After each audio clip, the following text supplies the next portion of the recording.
ಚಿಕ್ಕಿ ಬರಲ್ಲ. Hi birthday girl. ನಮ್ಮ ಬಾವ ಅಡುಗೆ ಮಾಡ್ತಾ ಇದ್ದಾರೆ. ಅವರೇ ಇವತ್ತು ಟಿಫನ್ ಮಾಡ್ಕೊಡ್ತಾರದು ನಮ್ಗೆಲ್ಲರಿಗೂ.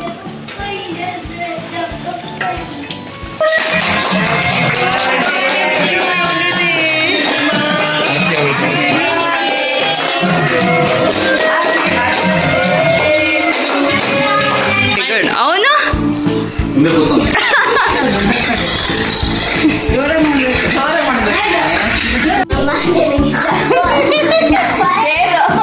ನಮ್ಮಮ್ಮ ಅಂದ್ರೆ ನಂಗೆ ಇಷ್ಟ. ಯಾಕೆ ಅಂತ ಮುಂದೆ ಗೊತ್ತಾಗ್ತದೆ ವ್ಲಾಗ್ಗಳು. ಹಾಯ್ ಹಲೋ ಎಲ್ಲರಿಗೂ welcome back to my YouTube channel. ನೀವು ನೋಡ್ತಾ ಇದ್ರೆ ಮೇಘನಾಸ್ ಡೈರಿ. ನಾನು ಮೇಘನಾ.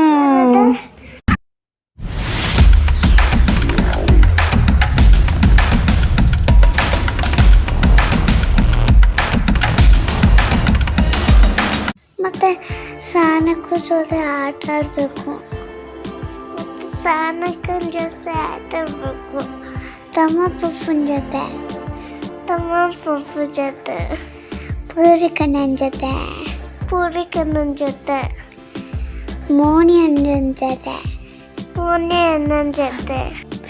ಯಾರೆಲ್ಲ ಕನ್ಫ್ಯೂಸ್ ಆಯಿತು ಇವ್ರು ಏನು ಟಾಪಿಕ್ ಬಗ್ಗೆ ಮಾತಾಡ್ತಾ ಇದ್ದಾರೆ ಅಂತ. ಏನೂ ಇಲ್ಲ, ನಾಳೆ ನಮ್ಮ ನಿಧಿ ಬರ್ಡೇ ಇದೆ, ಸಂಡೇ. ಸ್ಯಾಟರ್ಡೇ ಇದು ವ್ಲಾಗ್ ಮಾಡ್ಕೊಂಡಿದ್ದು ನಾನು. ಆ್ಯಕ್ಚುಲಿ ಅವತ್ತು ಅವ್ರು ಫುಲ್ಲು ವೆಯ್ಟಿಂಗಲ್ಲಿದ್ದರು. ಅಣ್ಣ ಯಾವಾಗ ಬರ್ತಾರೆ, ಅಕ್ಕ ಯಾವಾಗ ಬರ್ತಾರೆ, ಆಟ ಆಡೋದು ಯಾವಾಗ ಅಂತ ಅದರ ವೀಡಿಯೋ. ಆ್ಯಂಡ್ ಅವ್ರು ಬರೋ ಅಷ್ಟರಲ್ಲಿ ನಾನು ಸ್ವಲ್ಪ ಗೋಬಿ ತಂದಿದ್ದೆ, ಅದನ್ನು ಫ್ರೈ ಮಾಡ್ಕೊಳ್ಳೋಣ ಎಲ್ಲರಿಗೂ ಈವ್ನಿಂಗ್ ಸ್ನ್ಯಾಕ್ಸ್ಗಾಗತ್ತೆ ಅಂತೇಳಿ ರೆಡಿ ಮಾಡ್ಕೋತಾ ಇದ್ದೆ. ಬಟ್ ಎಲ್ಲ ಬಂದಾಗ ತುಂಬಾ ಲೇಟಾಗೋಗಿತ್ತು. ಇನ್ನು ಅಕ್ಕನ ಸ್ವಲ್ಪ ಪ್ಲ್ಯಾನ್ ಚೇಂಜ್ ಆಯಿತು. ಸೊ ಅವ್ರು ಮಾರ್ನಿಂಗ್ ಬರ್ತೀನಿ ಅಂತ ಹೇಳಿದರು. ಇನ್ನು ಅಮ್ಮ ಬಂದಿದ್ದ ಖುಷಿಯಲ್ಲಿ ಇವರಿಬ್ಬರಂತೂ ಅಮ್ಮ ಬಂದಿದ್ದಾರೆ, ಅಮ್ಮಮ್ಮ ಬಂದಿದ್ದಾರೆ ಅಂತ ಕುಣಿದಾಡ್ತಾಯಿದ್ರು.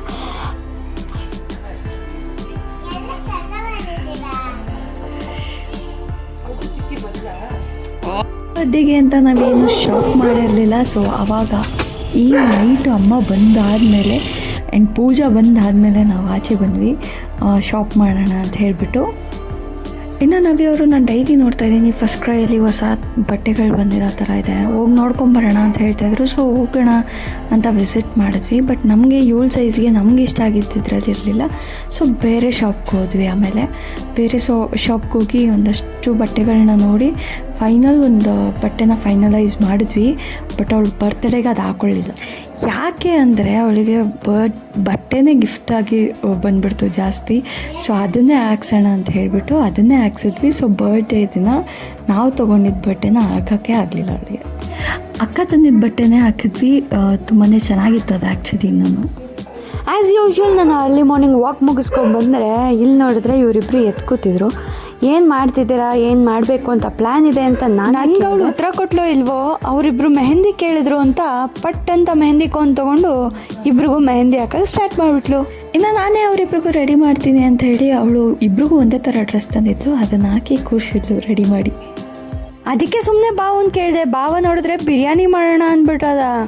ಅದಕ್ಕೆ ನಾವೊಂದು ಪ್ಲ್ಯಾನ್ ಮಾಡಿ ಬಾವನ ಕೈಲೇ ಬಿರಿಯಾನಿ ಮಾಡಿಸ್ಕೊಂಡು ತಿಂದ್ಬಿಟ್ವಿ.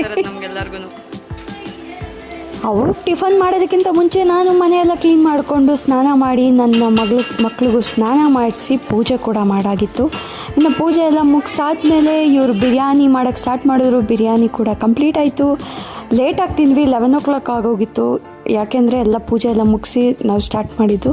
ಹಾಗಾಗಿ ಲೇಟಾಗಿ ತಿಂತಾಯಿದ್ವಿ 11 o'clockಗೆ. ಮಕ್ಳಿಗೂ ಹೊಟ್ಟೆ ಹಸ್ತಿತ್ತು, ಬೇಗ ಬೇಗ ತಿನ್ಕೋತಾಯಿದ್ರು. ಹಾಗೆ ಸ್ವಲ್ಪ ಕಾನ್ವರ್ಸೇಟ್ ಮಾಡಿಕೊಂಡು ಸುಮ್ಮನೆ ಮಾತಾಡ್ಕೊಂಡು ಕೂತ್ಕೊಂಡು ತಿಂತಾಯಿದ್ವಿ. ಸುಮ್ಮನೆ ಬಾಯಿ ಮಾತು ಕೇಳೋದೆಲ್ಲ. ಬಿರಿಯಾನಿ ಸಾಕಾಗಿತ್ತು. ಅದಾದಮೇಲೆ ಮಧ್ಯಾಹ್ನದ ಊಟಕ್ಕೆ ರೆಡಿ ಮಾಡ್ಕೋಬೇಕಾಗಿತ್ತು. ಎಲ್ಲನೂ ತೊಗೊಂಬರೋಣ ಅಂತ ಹೋಗಿದ್ವಿ.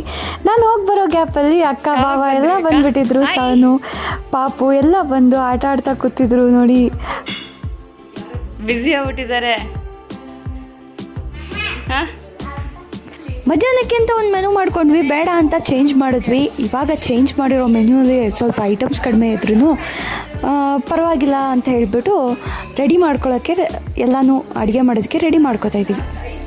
ಇನ್ನು ಹೆಣ್ಮಕ್ಳೆಲ್ಲ ಒಂದೇ ಕಡೆ ಸೇರ್ಕೊಂಡ್ಮೇಲೆ ಮಾತಾಡ್ತಾ ಇರ್ತೀವ. ಮಾತುಕತೆ ಎಲ್ಲ ಸ್ಟಾರ್ಟ್ ಮಾಡಿಕೊಂಡು ಅದು ಇದು ಏನೇನಾಯಿತು ಅಂತೆಲ್ಲ ಡಿಸ್ಕಸ್ ಮಾಡಿಕೊಂಡು ಏನೇನು ಮಾಡ್ಬೋದು ಅಂತ ಡಿಸ್ಕಸ್ ನನ್ನ ತಂಗಿ ಅಕ್ಕ ಎಲ್ಲ ಒಂದೇ ವ್ಲಾಗಲ್ಲಿ ಇದನ್ನೆಲ್ಲ ಅಪ್ಲೋಡ್ ಮಾಡು ಅಂತ ಹೇಳಿದರು. ಬಟ್ ನಾನು ಇಲ್ಲ, ಕುಕ್ಕಿಂಗ್ ವ್ಲಾಗ್ನ ನಾನು ಸಪ್ರೇಟಾಗಿ ಹಾಕ್ತೀನಿ, ಯಾಕೆ ಅಂದರೆ ಅದೇ ಒಂದು ವ್ಲಾಗ್ ಥರ ಆಗುತ್ತೆ ಅಂತ ಹೇಳಿಬಿಟ್ಟು. ಸೊ ಕುಕ್ಕಿಂಗ್ ವ್ಲಾಗ್ನ ಆ್ಯಡ್ ಮಾಡ್ದೇನೆ ನನ್ನ ವ್ಲಾಗ್ನ ಕಂಟಿನ್ಯೂ ಮಾಡ್ತಾಯಿದ್ದೀನಿ. ಈ ಕುಕ್ಕಿಂಗ್ದು ವ್ಲಾಗ್ನ ಇದರ ನೆಕ್ಸ್ಟ್ ವ್ಲಾಗ್ಸಲ್ಲಿ ಹಾಕ್ತೀನಿ. ಖಂಡಿತ ಮಿಸ್ ಮಾಡಿದೆ ನೋಡಿ. ಯಾರಿಗೆಲ್ಲ ಇಷ್ಟ ಆಗ್ಬೋದು, ಯಾರಿಗೆಲ್ಲ ಇಷ್ಟ ಆಗುತ್ತೆ ಅವರೆಲ್ಲ ಟ್ರೈ ಕೂಡ ಮಾಡಿ ನೋಡಿ, ಓಕೆನಾ? ಟ್ರೈ ಮಾಡಿದವರು ಪ್ಲೀಸ್ ಕಮೆಂಟಲ್ಲಿ ಬಂದು ತಿಳಿಸಿ ಹೇಗಿತ್ತು ಅಂತ, ಆಯಿತಾ? ಓಕೆನಾ? Thank you so much. ಇನ್ನು ವ್ಲಾಗ್ನ ಮತ್ತೆ ಕಂಟಿನ್ಯೂ ಮಾಡೋಣ. ನಿಧಿ ಬರ್ಡೇದು ಆಗ್ತಾ ಟೈಮು ಆಗೋಯ್ತು. ನಾವು ಕೂಡ ಊಟ ಮಾಡ್ಕೊಂಡಿದ್ವಿ. ಮಾವ ಆಚೆ ಹೋಗಿದ್ರಿಂದ ಸಂಜೆ ಲೇಟಾಗಿ ಬಂದರು, ಹಾಗಾಗಿ ಅಮ್ಮನ ಆವಾಗ ಕರ್ಕೊಂಬಂದರು.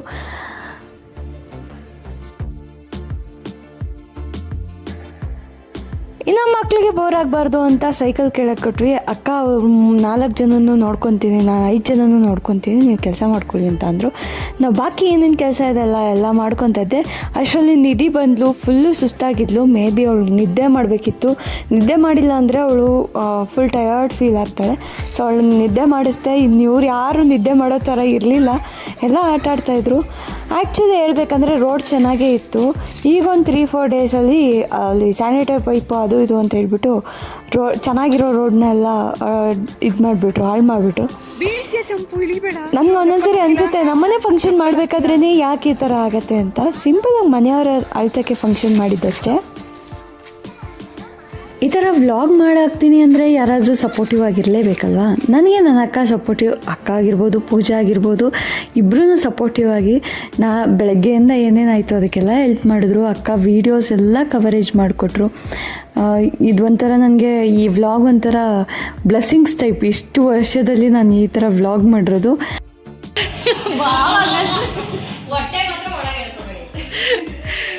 ಹಂಗೆ ಇದು ಮಾಡಿದ ತಕ್ಷಣ ರೆಡಿ ಆಗ್ತಾರೆ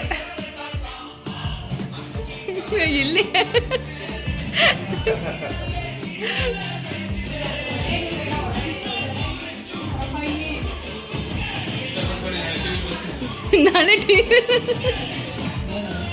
ನಾಳೆ ಟಿವಿಲಿ ಅವರು ಪ್ರತಿಯೊಂದು ಡೀಟೇಲಿಂಗ್ನು ವಿಡಿಯೋ ಮಾಡಿ ಕೊಟ್ಟರು ಅಕ್ಕ. ನನಗೆ ಈ ವ್ಲಾಗ್ ಇಷ್ಟು ನಿಮಿಷ ಬರುತ್ತೆ ಅನ್ನೋ ಕ್ಲಾರಿಟಿ ಇರಲಿಲ್ಲ. ಬಟ್ ಅಕ್ಕ ಹೇಳಿದ್ರು ಒಂದು 13 to 15 minutes ಅಂತೂ ಬರುತ್ತೆ ಅಂತ. ಟೈಮ್ ಎಷ್ಟು ಬೇಗ ಓಡ್ತಾ ಇತ್ತು ಅಂತಲೇ ಗೊತ್ತಾಗ್ತಾ ಇರಲಿಲ್ಲ. ಆಲ್ರೆಡಿ 6 ಆಗೋಗಿತ್ತು. ಎಲ್ಲ ಕೇಕ್ ಕಟ್ ಮಾಡೋದಕ್ಕೆ ರೆಡಿ ಮಾಡ್ಕೊಂಡಿದ್ವಿ.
ನಿಧಿ ಆಲ್ರೆಡಿ ಕೆಮ್ತಾ ಇದ್ಲು. ಸೊ ಎಲ್ಲ ಹೇಳ್ತಾಯಿದ್ರು ಸ್ವಲ್ಪ ಕಡಿಮೆ ತಿನ್ನಿಸಿ, ಯಾಕೆ ಅಂದರೆ ಅವಳಿಗೆ ಕೆಮ್ಮು ಜಾಸ್ತಿ ಆಗಿಬಿಡುತ್ತೆ ಅಂತ. ನನಗೆ ಭಯ ಇತ್ತು ಅವಳಿಗೆ ಎಲ್ಲಿ ಹುಷಾರಿಲ್ಲಂಗೆ ಆಗುತ್ತೆ ಅಂತ. ಸೊ ಸ್ವಲ್ಪನೇ ತಿನ್ನಿಸ್ತಾ ಇದ್ವಿ.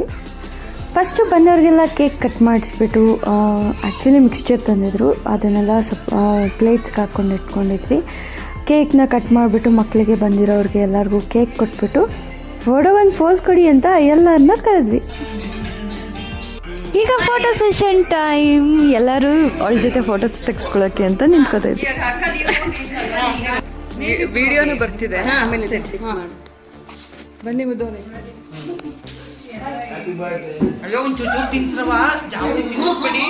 ಅವನು ಬಾವ ಎಷ್ಟು ನೀಟಾಗಿ ಹೇಳಿದ್ರು, ಹಿಂದೆ ಕೂತವನು. ಸ್ಮೈಲ್ ದಿದಿ, ಅವಳು ತುತ್ತಿದು ಇದು. ಸರಿ, ಸ್ಮೈಲ್, ವೆರಿ ಗುಡ್.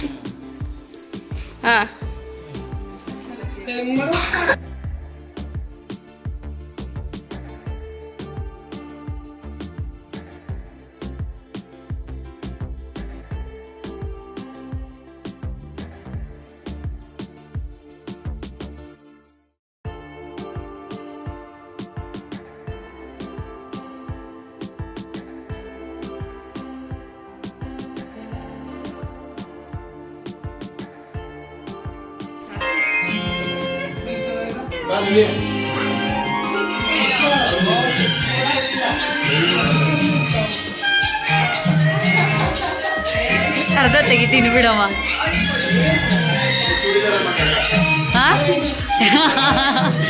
ಗೌನು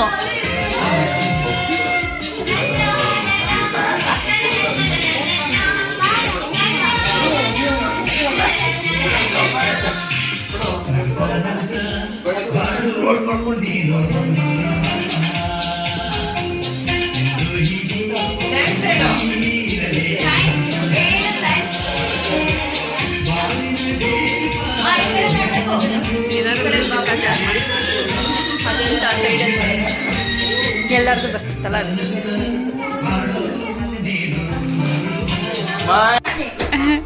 ಇನ್ನು ಫೋಟೋಶೂಟ್ ಎಲ್ಲ ಮುಗೀತು. ಈಗ ಫ್ಯಾಮಿಲಿ ಎಲ್ಲ ಕುತ್ಕೊಂಡು ಮಾತಾಡಿಕೊಂಡು ಟೈಮ್ ಪಾಸ್ ಮಾಡಿಕೊಂಡು ಕುತ್ಕೊಂಡ್ವಿ. ಇವಾಗ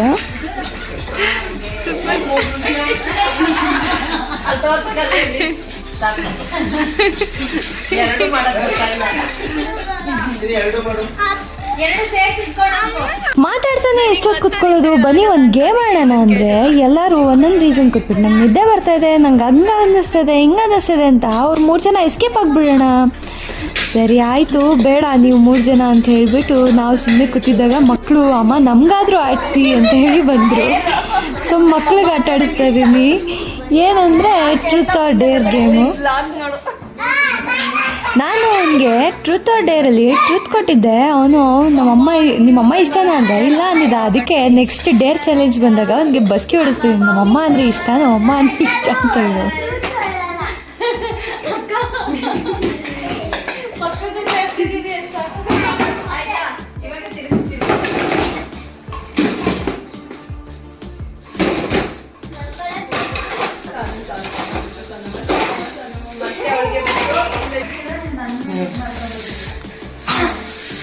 ನಿಂಗೆ ಸ್ಕೂಲ್ ಹೋಗಕ್ ಇಷ್ಟನಾ ಮನೇಲಿ ಇರಕ್ ಇಷ್ಟ?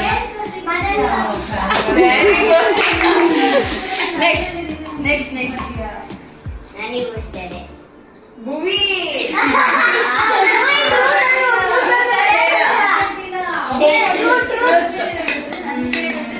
ನಿಂಗೆ ಟ್ಯೂಷನ್ ಮ್ಯಾಮ್ ಇಷ್ಟನಾ ಕ್ಲಾಸ್ ಮ್ಯಾಮ್ ಇಷ್ಟನಾ? ಟ್ಯೂಷನ್ ಮ್ಯಾಮ್ ನೋಡ್ತಾರೆ ಇವಾಗ ಲಾಗ್ನ.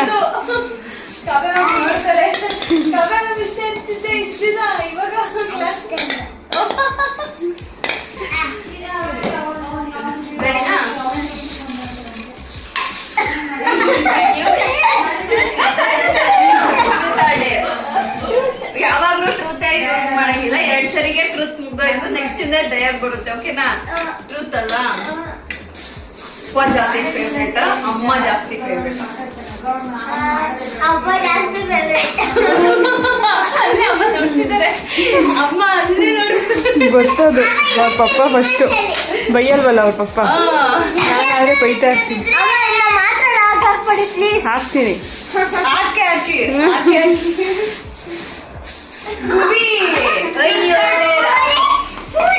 ಪೂರ್ವಿಗೆ ಬರ್ತಿಲ್ಲ ಹಂಗೆ ಕೊಟ್ಬಿಡಿ. ನೆಕ್ಸ್ಟ್ ನಿಂತ್ಕೊಳ್ಳಿ. ಒಂದು ಹಾಡು ಹೇಳಿದೆ ನಮ್ಗೆ ಎಲ್ರಿಗೂ. ಕೃಷ್ಣನೇ ಬೇಗನೆ ಬರು ಇರಾದೆಯ ಕೂಗು ನಿಂಗೆ ಕೇಳಲಿಲ್ಲ ಹೆಣ್ಣು ವಸುದೇವ ವೇಣು ಗೋಪಾಲ ಕೃಷ್ಣ ಅಷ್ಟೇ ಬಂದು. ಓಕೆ ಅಷ್ಟೇ ಸಾಕು ನಮ್ಗೆ.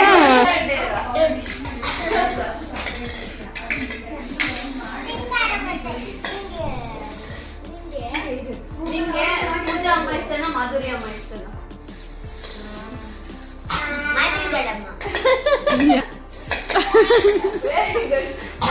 ನಾಳೆ ಬ್ಲಾಗಲ್ಲಿ ನೋಡು.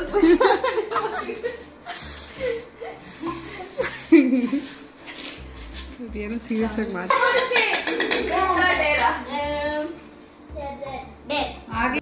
ಇನ್ನು ನೈಟಿಗೆ ಸ್ವಲ್ಪ ಚಿಕನ್ ಎತ್ತಿಟ್ಕೊಂಡಿದ್ವಿ. ಅದನ್ನು ಕಬಾಬ್ ಮಾಡ್ಕೊಳ್ಳೋಣ, ಮಕ್ಳಿಗೆ ಇಷ್ಟ ಆಗುತ್ತೆ ಅಂತ ಹೇಳ್ಬಿಟ್ಟು ಅದನ್ನು ಕಬಾಬ್ ಕಲಿಸಿಡ್ತಾ ಇದ್ದೀವಿ. ತುಂಬಾ ಚೆನ್ನಾಗಾಗಿತ್ತು ಆ್ಯಕ್ಚುಲಿ ಹೇಳ್ಬೇಕಾದ್ರೆ. ಕಬಾಬ್ ಆಗಲಿ ತಕ್ಷಣನೇ ಖಾಲಿ ಆಗೋಯಿತು. ಜಾಸ್ತಿ ಏನು ಮಿಕ್ಕೊಳ್ಳಿಲ್ಲ. ಎಲ್ಲ ಐಟಮ್ಸ್ ಅವಾಗಲೇ ಖಾಲಿ ಮಾಡ್ಕೊಂಡ್ಬಿಟ್ವಿ. ನೆಕ್ಸ್ಟ್ ಡೇ ಮಂಡೇ ಇರೋದ್ರಿಂದ ನಾವು ಯಾರು ತಿನ್ನೋಲ್ಲ. ಇನ್ನು ಇದಾಗಿತ್ತು ನನ್ನ ಪುಟ್ಟ ಮಗಳು ನಿಧಿ ಬರ್ತಡೇ ವ್ಲಾಗ್. ಯಾರೆಲ್ಲ ಕಂಪ್ಲೀಟಾಗಿ ವಿಡಿಯೋ ನೋಡ್ತಾ ಇದ್ದೀರಾ ಥ್ಯಾಂಕ್ ಯು ಸೋ ಮಚ್.